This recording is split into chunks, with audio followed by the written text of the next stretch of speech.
The next game was played by my team captain, Jonas Barkagen. And I promised to Jonas, I'm gonna show this game. I'm gonna show this game to people. Because he was very excited by playing one of the most memorable games of his life. And also, of course, we have to give a lot of credit to his opponent, Mikael Jansson. I don't know him, right? He's about 2200 level player from Sweden. And after the game, Jonas would say that he knows him from childhood. They're about the same age. And they have played many games, and he knows he's a sharp player. You're gonna love this. Now check this out. Now we are gonna check it from the Black's perspective. We are gonna check it from the Black's perspective. Let's go. So d4, everything is normal. c4, c6, knight of6, knight c3. Take it. Very popular line, by the way. So the entire sequence of this knight c3 is that. White is trying to, obviously develop more pieces, apply some pressure, and the general logic of black is usually when the white knight already stands on c3, this is usually a very good moment to take on c4, because the queen on c2 cannot attack it, and the knight on b1 cannot develop to d2 or a3. So this is like a general understanding of four positions. When you can take on c4, best do it with the knight on c3. With me so far? Okay, so here we go. a4. Now b5 is stopped. Otherwise, black can keep the pawn for some consequences, obviously. Bishop f5, knight e5, white takes the pawn. Knight e7, knight c4, queen c7. This is theory. Okay, let's not discuss it too much. There is a battle for the center. White is trying to take the center, black is trying to combat it. Bishop f4 is the idea, bishop g2 is the idea, so black goes very aggressive. Take it, bishop f4, knight e7, bishop g2. And there's one move, by the way. The modern move. This is, I have no idea what this is. No, I'm not sure, Slav or something. g5. Yeah, this is, of course, a very, very popular line. g5 is the modern move because this knight is under attack. And knight e5 would be g takes on f4. And black has two bishops. Long castle, checkmate at the king's side. Easy to misplay, by the way, if you don't know. So, after g5, the big idea is knight e3. It's pretty ridiculous, right? And after g takes, knight f5, long castle, I'm not going to pretend I know what's the current status of this opening theory here, and this is not the point. The point is we are going to arrive to the game. So, the opponent played something else, bishop e6, which is not very good. Takes. And the point is why this is not very good, actually, is simple castle and queen c2. This threat is very annoying. And it's very difficult to meet. So white has the center, knight b5, knight e4 is a very big threat. So this is an old line, yeah? I don't know if you say so. So queen e4 was played.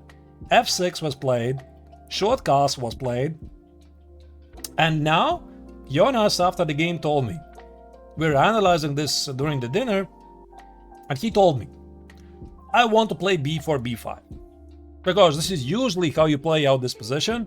You open your bishop on g2, rook b1, rook c1 idea, so you have a lot of easy targets. Now black plays queen a5. He stops it. White plays rook b1, white insists on b4. So far very logical, right? Black plays bishop b4, black stops it. White plays knight a2. And this is where the fun begins, actually. So white really insists on the idea to play b4. Black plays bishop c5. Queen e4. b4 is still a threat. Bishop d5. And, and I'm saying to Jonas, listen, Jonas, why don't you play queen c2? Because this is such a very logical move here. Right, you play queen c2, there's gonna be a trade on g2, b4 threat is incoming, and you get your dream position that you wanted. he said, yeah, I know, but I couldn't resist from playing queen f5 because this is such a tempting move. And now the fireworks are about to start. Ladies and gentlemen, g6. So, what's the point? What is this? What is this blunder? Of course, queen c2 is a move. Queen f6, right? Do you see the idea? Whoop, whoop, whoop, whoop. Bishop f2. You can't take it. King f2, knight g4 check. You see that, right? Okay, I mean, you kept like king f1. Takes. Check. You still can't take it. There's a fork. This is one of the funniest helpmates I've ever seen. Okay, I mean, this is pretty obvious. Wait, hold your horses. Now, the big point is king h3 is a draw. King g2, queen d5. So white says, okay, I'm gonna play e4. e4, queen e4, you still can't take it, and king h3. There's no check. The rook is under attack, the knight is under attack. Alright, now this is your chance to shine.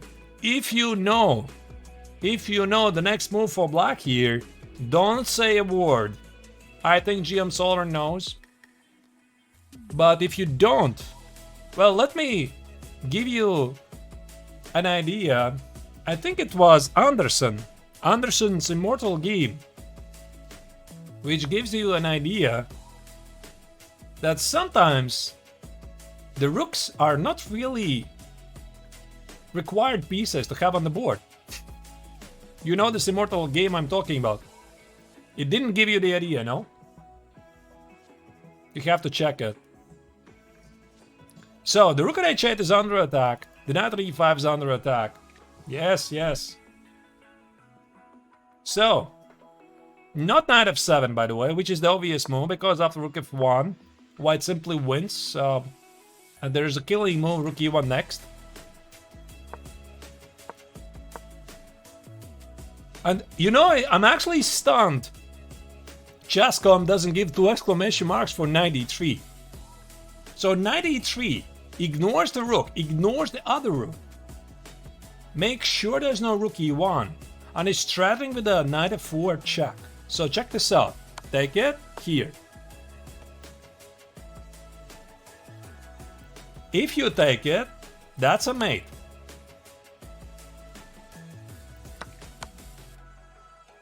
That's a mate. If you go king g4, I'm pretty sure you can find numerous ways how to checkmate with 3 pieces, because these 3 guys here are having some sort of a party here. I don't know what they're doing, but they're definitely not playing in this game. So, I mean, I think the simplest one is knight e5, queen h5, queen f5, knight e3, queen f3, checkmate. Maybe there's something even faster, but this idea always is there. So, you don't take... Ah, there's a faster mate, yeah? Take, check here. I don't know, maybe. Maybe there's a faster mate. To be honest, I don't see it. Maybe there's something like a queen e2 check. It doesn't matter. It doesn't matter. There's a mate. There's a mate. I showed you one. Maybe there's another. Yeah, maybe h5. Of course, white takes on h7. King e6. Now, how do you play here? If you are white. So, why play queen h4? Which is a big blunder, but it's very human move, because it defends against knight f4. It defends against any queen f5 ideas. It allows the queen to be coming closer, queen g4. Apparently, white had to pick up a very difficult move, which is bishop g5. Threatening queen e7 check. Check. Check. and take. Engine says equal. This is equal position. And I'm not sure what you're gonna choose. Are you even able to calculate? Who can on earth calculate this line? Now check out this one. Check. Check. We are rooting for beautiful chess. Knight b2. Do you like that? Do you get the point? I bet you don't.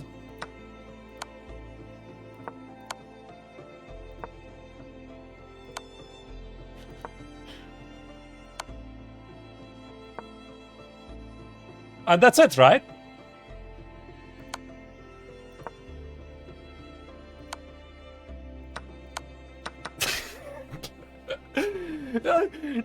I saw this, of course. I mean, this is engine is taunting. No human plays like this, and it's a draw. It's a draw. It's a draw. Yeah, it's a very. I just love this. Yeah, I mean, rook b3. That's a check, check, boom, boom, c5. The queen's gone. Anyway, this is ridiculous, and nobody plays like this. But to be honest, there is a more human move. After queen b7. There's rook f8, of course. It's much more human to attach the rook for the attack. And there is queen c6, king f7, rook d1, king g7. And there's some, again, total nuthouse going on, right? So bishop d4, I don't remember what was after rook f3. Ah, rook f3 was some queen e3 and take it, and this is somehow a draw. You know, it's insane. It's insane. I mean, there's so many insane lines here, but from the white's perspective, bishop g5 was the only move to pick up. Actually, it does make sense. You know, you escape this knight f4 check. You threaten with queen e7, but queen h4 is so logical. And this is actually a position which I posted on social media. I think it was yesterday or day before yesterday. Find the win for black, and this makes one of the most difficult puzzles I have seen lately. How do I know this? Unfortunately, I didn't have the chance to solve this myself because, I mean, after we were analyzing the game, somebody said, oh, listen, the right continuation here is this, the right continuation here is this. I was like, oh my goodness, oh my goodness. So I didn't get the chance, but I gave this position to two grandmasters from the opposing team. I mean, our competitors, Nikita Meshkov and Amin Bassem. So if, in case you know Amin Bassem, the good doctor, so to speak, the Dr. GM from Africa, from Egypt, the only GM in history of African chess who has reached 2700, so you gotta know him, you gotta know this name. They were trying to solve it for at least an hour. But okay, I mean, they're trying to do this during the dinner. They're trying to solve it they were eating, they were discussing, but they couldn't do it. Finally, they found it after I said, this is the wrong direction, this is the wrong direction. I said basically after some time, you don't look in that direction. The problem, there's so many good moves. If you want to have some fun, we can start with bishop e1. Check. Where do you go?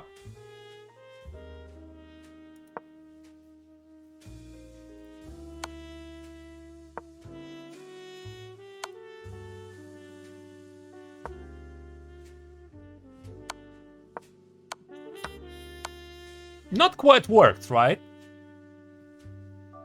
Okay, we have to go back.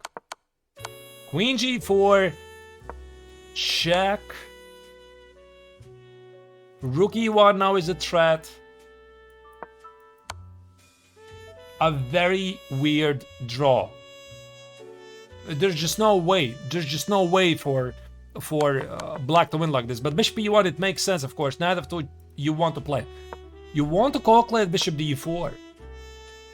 But this check wins. And again, the king cannot really find a very good way to retreat. Knight f2 is a very big threat. Rook h8 is a very big threat. It just doesn't work. You want to play Rook h8?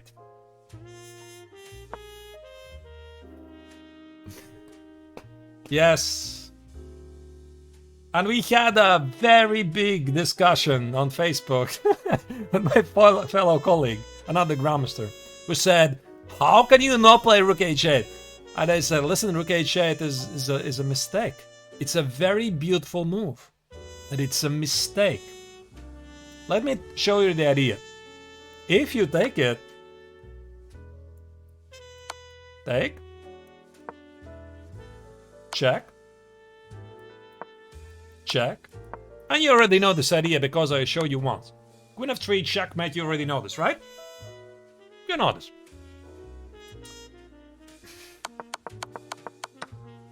So Rook h8 looks like it's winning. And this is what happened in the game.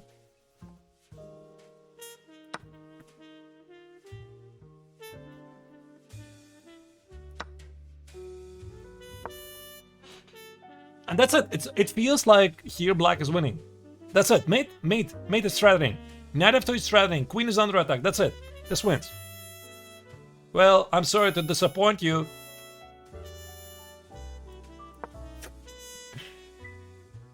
Queen f8. And actually, the same, maybe slightly cooler idea is bishop e1, also here. Knight f2 is take, mate. Crazy. I mean, have you seen something like that? I mean, these guys on b1, a1, you can attach another piece on a3. They're not doing a thing really, and black is effectively a checkmating white with 3 pieces. But unfortunately for black, there's queen f8. And the game finished very curiously. White lost on time. He was so excited about his position that he forgot to check the clock and he lost on time. But the position already is equal. But if we go back to the starting position, why queen h4 is a mistake? Why this is a mistake, and this is really difficult stuff. There is a win. And this is very beautiful. Yeah, he lost on time. You take it. Now, G takes many reasons why this is wrong. I guess this is the simplest one. Checkmate on the board. You don't even need a queen. So I guess you take with a queen.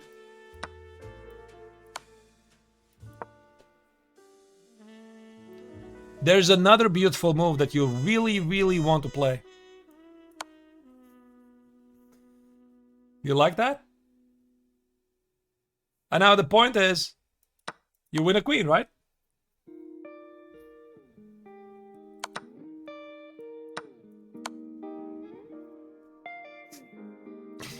But okay, I mean, unfortunately, you run out of pieces, really.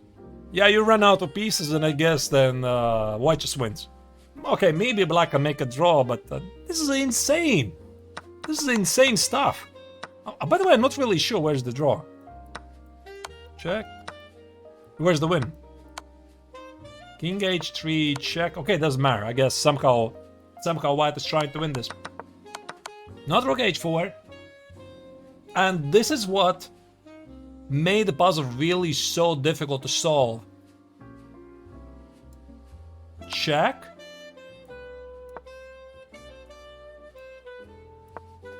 And that's it. There's no defense against queen h5. Nothing. Let me show you 2 lines.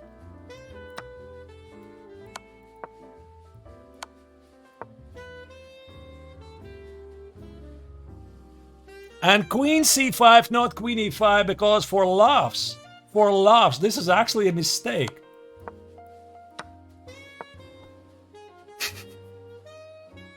You have to give some perpetual.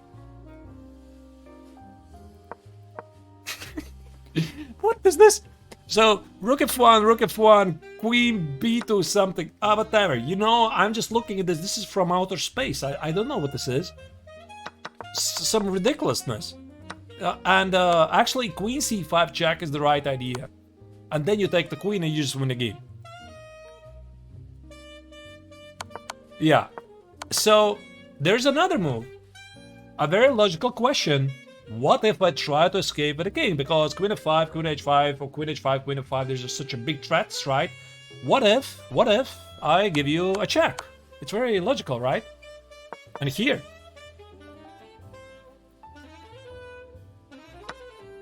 That's it. And there's no defense against queen g3. No matter how you look at this position, there's no defense. The king on f6 is wide open. Queen c3 is bishop d4. That's it. So the big question is, how difficult do you think is this puzzle? How difficult? Here.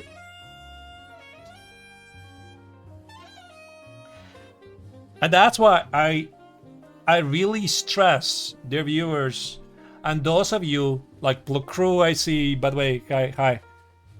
Those of you who have been with me during my puzzle calculation sessions, you just don't guess, you calculate. You calculate, and that is the biggest difference. And you know, it just, Rook h8 is a move you want to play, and this was played in the game, but you just calculate, and thank God in chess, you can't really substitute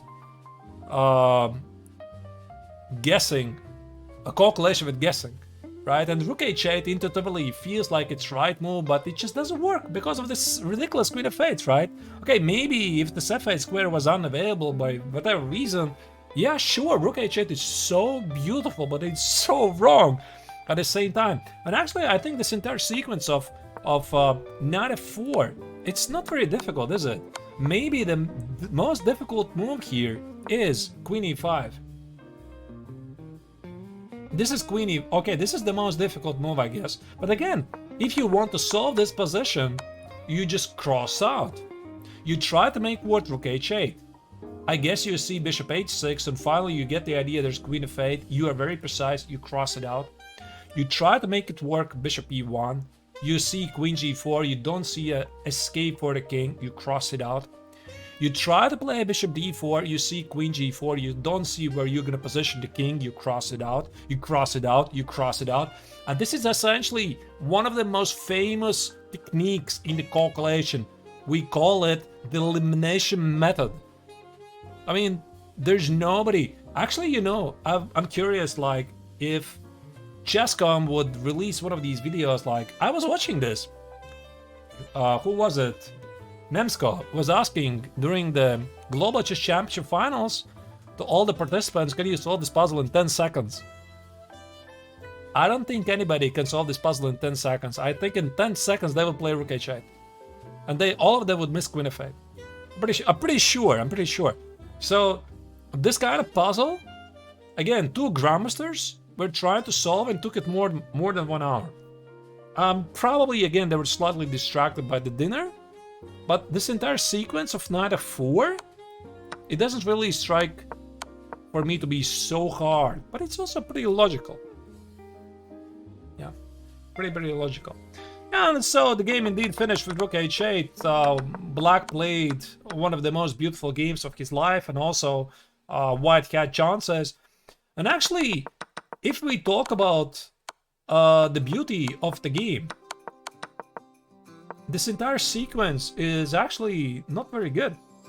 Meaning, after g6, if you will play queen c2, White simply secures a large advantage. If you play queen f6, this is not the strongest move, and this normally leads to a draw. But this leads to very beautiful chess, and I believe this is one of the reasons why we're playing chess. I actually blame on Chess.com for not assigning knight e3 4 exclamation marks, because I think this move really deserves it. Take, here. It just thinks that this is a win. This is not, I'm sorry, bishop g5 is not a win. It's a draw. It's a draw. It's just not enough depth, unfortunately, so...